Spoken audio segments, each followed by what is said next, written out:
आज मी दक्षूसाठी बनवलं होतं पालक सूप। नमस्कार मंडळी, मी शुभांगी आणि माझा दक्ष 8 महिन्याचा कंप्लीट झालेला आहे।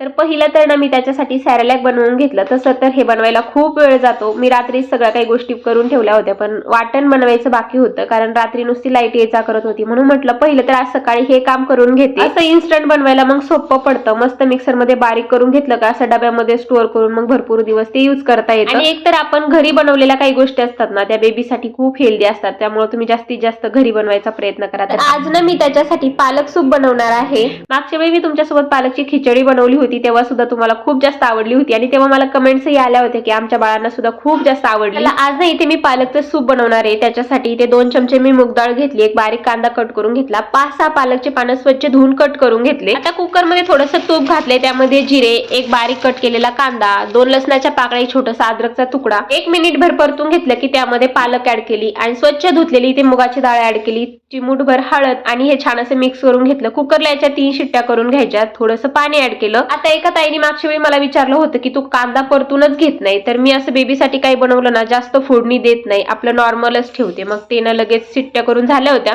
लगेच मिक्सर मध्ये मी ते बारीक करून घेतलं। हे सूप ना बेबीसाठी खूप जास्त हेल्दी आहे आणि एकदम पौष्टिक आहे। तुम्ही सुद्धा तुमच्या बेबीसाठी नक्की ट्राय करा आणि अशाच छान छान रेसिपीसाठी मला फॉलो करा। चला आपण भेटू उद्या, बाय बाय।